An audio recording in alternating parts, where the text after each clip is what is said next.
Bonjour et bienvenue à tous pour votre rendez-vous hebdomadaire sur les marchés financiers. Depuis quelques semaines, ce sont toujours les mêmes points qui expliquent le regain de volatilité et les craintes des investisseurs.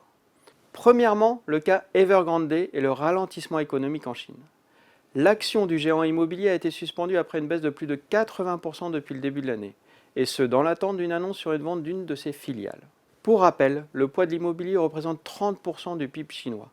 Ce point n'est donc pas négligeable pour la croissance chinoise. Second point, la flambée des prix et plus particulièrement ceux de l'énergie. L'OPEP a décidé de ne rien changer à son dispositif de contrôle de la production mondiale. Le prix du pétrole est donc remonté à des niveaux records tant pour le Brent que pour le baril américain. Pour ce qui est du gaz naturel, son cours s'est brutalement inversé en séance après avoir connu une nouvelle hausse de plus de 60% en 48 heures. En effet, le président russe a déclaré vouloir accroître les exportations de gaz vers l'Europe dans les semaines à venir. Troisième point, les pressions inflationnistes et leur impact sur la reprise économique.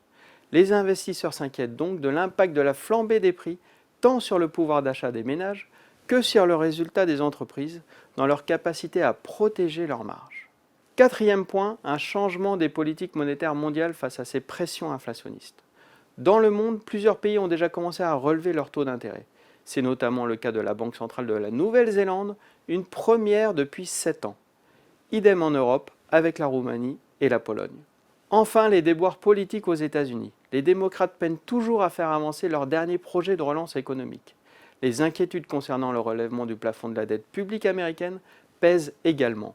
Jeudi, le Sénat a décalé au 3 décembre la date butoir pour finaliser un accord. Alors quel impact de ces facteurs sur les marchés financiers cette semaine? Sur les marchés des taux, les emprunts d'État continuent leur progression, particulièrement aux États-Unis et en Angleterre, et abandonnent donc pour l'instant leur rôle de valeur refuge. Du côté des marchés actions, c'est le yo-yo cette semaine. Cependant, il semble vouloir finir la semaine en hausse grâce à l'accalmie observée en fin de semaine sur les prix de l'énergie, de l'extension provisoire du plafond de la dette aux États-Unis, ainsi que des statistiques économiques US bien orientées. Les points de vigilance seront l'impact du rapport de l'emploi aux États-Unis pour le mois de septembre prévu ce jour, ainsi que le début de la saison des résultats d'entreprise pour le troisième trimestre. Je vous souhaite un très bon week-end et à vendredi prochain.